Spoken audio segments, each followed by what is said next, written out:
getting ready to cook supper. I just got my cornbread out of the oven.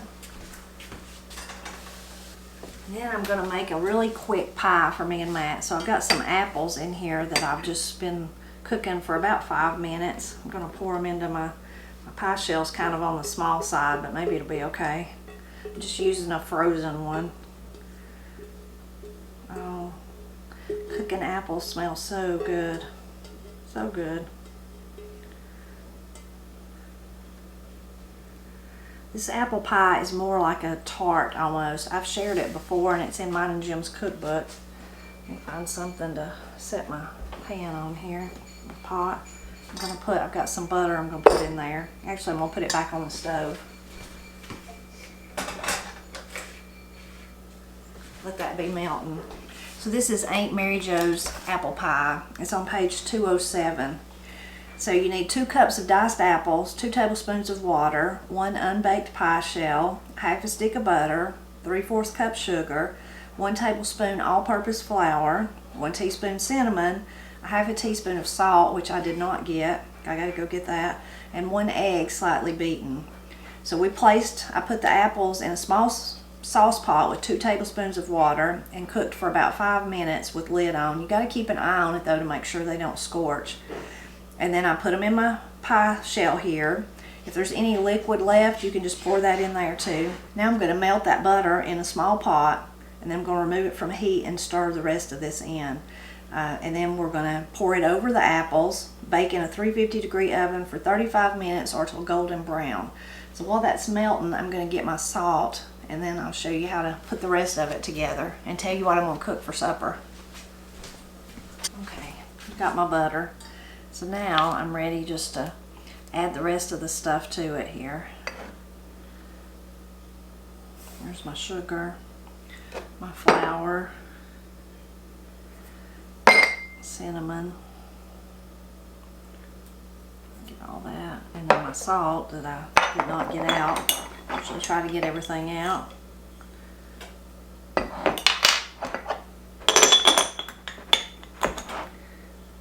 Stir that up a little bit, and then I'll add the egg. Until you add the egg, you think, how in the world are you going to pour all this? Once we put it in there, it will be pourable.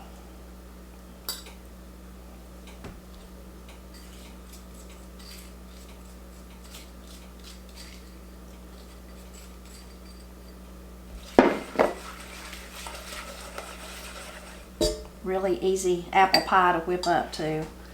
And that's it. And then we're just going to pour it over the top.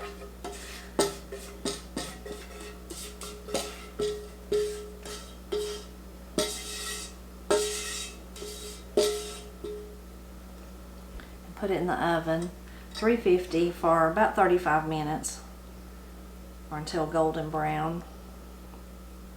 Let me get that in the oven. I'll tell you about the next thing.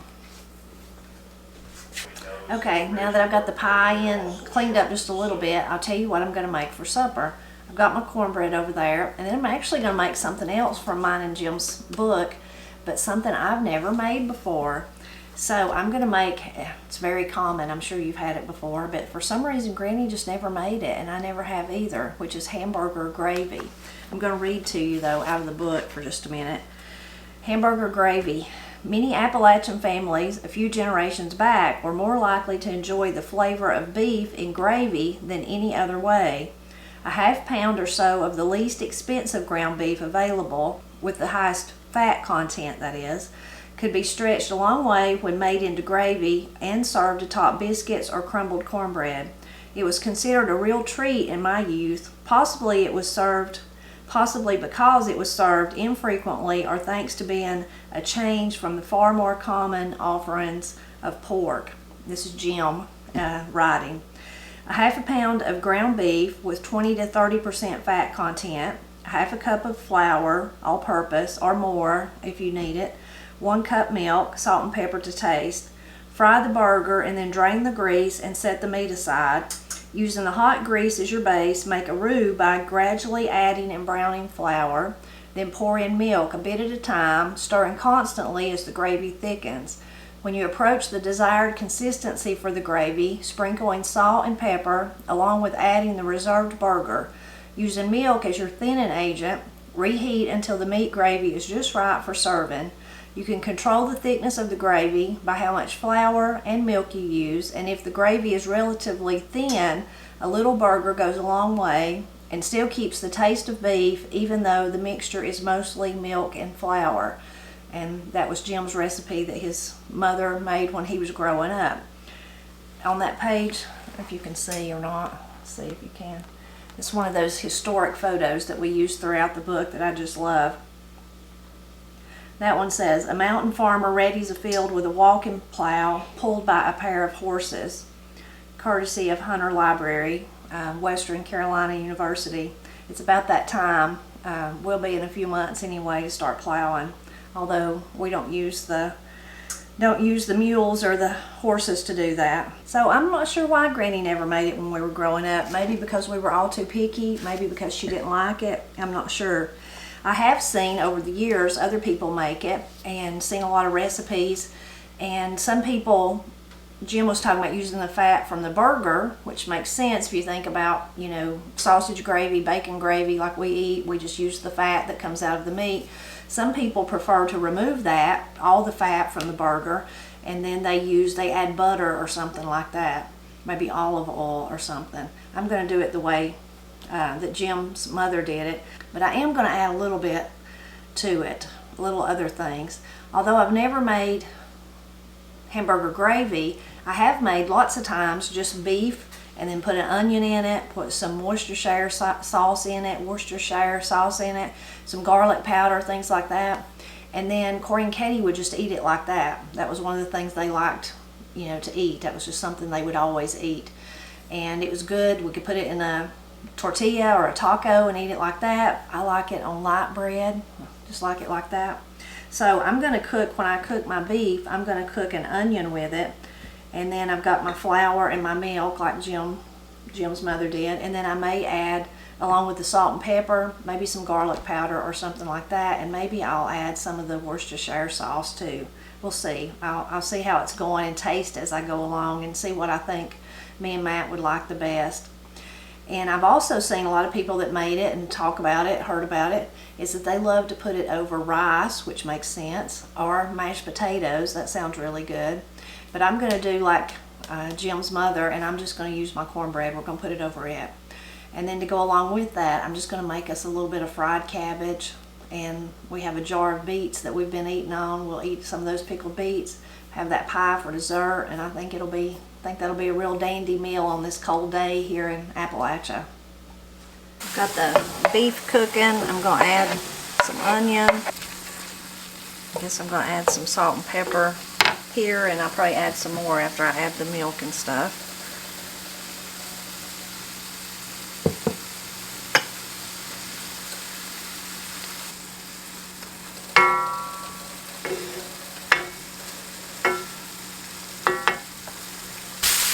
Got my cabbage going over there. I'm just cooking it in butter tonight. Lots of times I use bacon grease, but I've used olive oil too before, but I'm just using butter.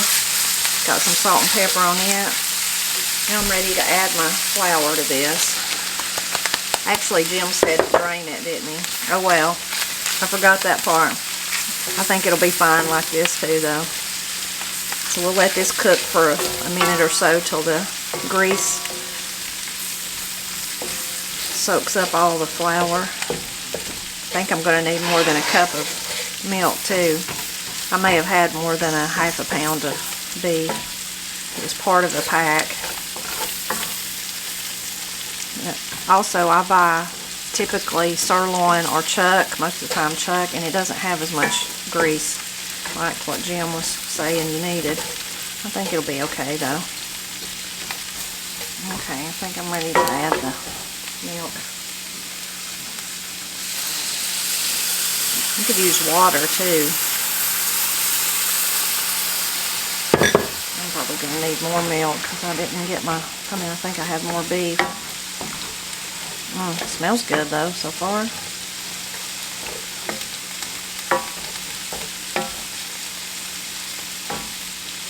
definitely gonna need more liquid though. Let me get some water.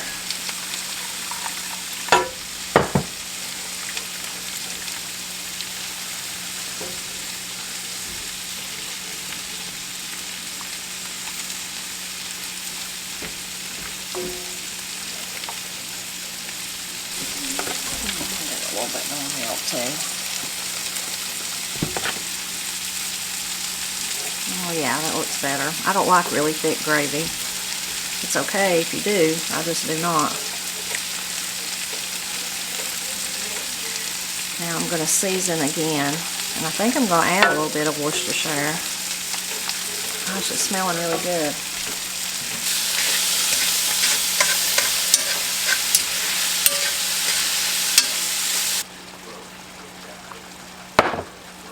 Add some more pepper.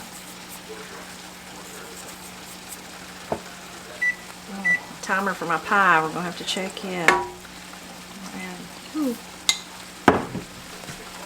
some garlic powder too. Of course, the real test is taste.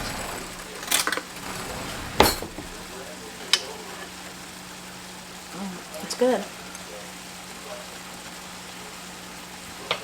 It is really, really rich.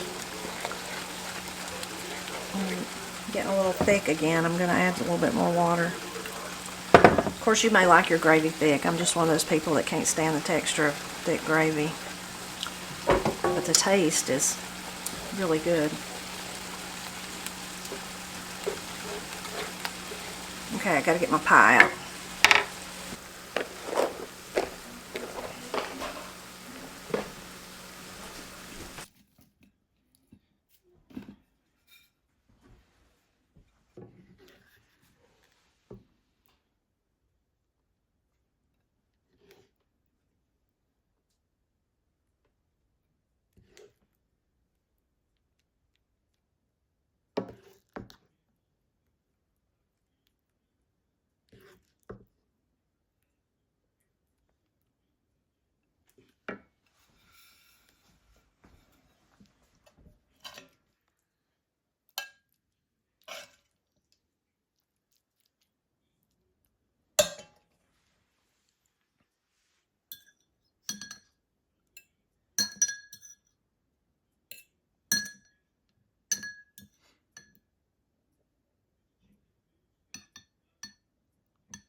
Go. See what Matt thinks about it. Did you ever eat hamburger gravy growing up? No. Miss Cindy or Papa didn't make it? No. I didn't either. Just for the record though, I'll eat gravy on them more else you. I know. I like gravy. I like gravy. Let's see what you think about that. Oh, yeah, that's good. You did well. It's got enough flavor. Mm-hmm. You think it don't? No, I do. I was just asking you, trying to make sure, so I have, you know, advice on how to do it next time. I know the cabbage is good and the cornbread's good. Well, you must have got that piece. No, right there, a little mouse might have been eating on that piece. I can usually. I can never resist the cornbread right when it comes out of the oven. Yeah, that's most excellent. Well, good. You see, I got your apple pie to go with it. I do have a question though. What? Where's this been? Well, I know. I've never made it. It's Jim's recipe in our cookbook. So his mother made this a lot when he was growing up. And it was a way to stretch. Like, you know, if you just had a little bit of meat, you could make the gravy out of it and then everybody could eat it and stretch it a little further. And it was one of Jim's favorites I read in the cookbook to them. But, I mean, I already knew this, but I'll tell you, you may not know. Because, of course, it was different than the pork that they usually eat. Mm-hmm. They didn't get to eat hamburger much, and when they did, it was usually like this, but it's just something different. So, you know, kind of like when I was a kid, if you got pizza, that was like, woo, you got pizza. Mm-hmm. Different than the soup beans and cornbread and regular stuff we would have had. That's mighty good. I like it. Well, good. Do it again. I will. I will. I will proceed to go bust my belly with this. Okay. I'll join you in just a moment. Yeah, if I had something to drink. Yeah, you have something to drink, whatever you'd like. Got the kefir orange out there, but you don't have to drink that. You can drink whatever you want to.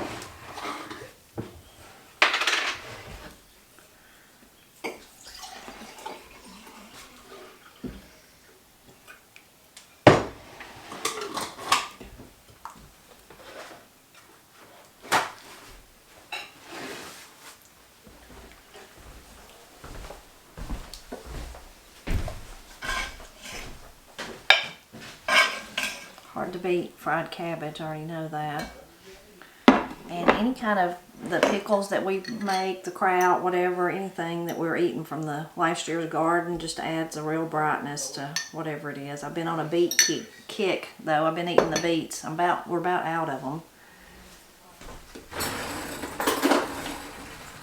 But before long it'll be time to plant them again. Enjoy them again. Let's see what I think about it. Some with the cornbread, that can only help it, right?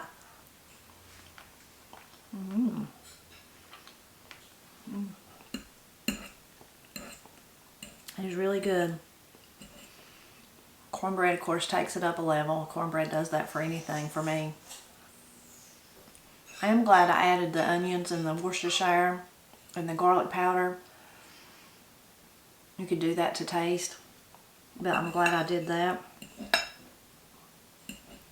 I'll taste some boiled or fried cabbage. I like boiled cabbage too, though. Really good.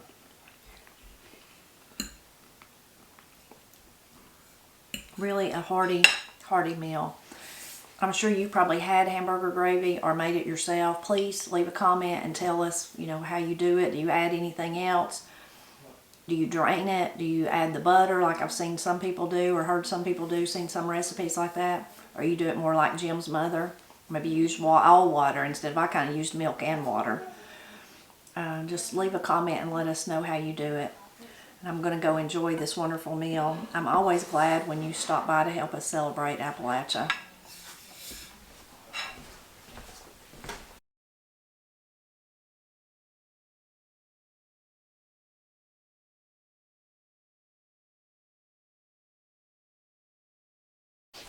I forgot to show the pie, but it was really good. Was it good, Matt? Extra good.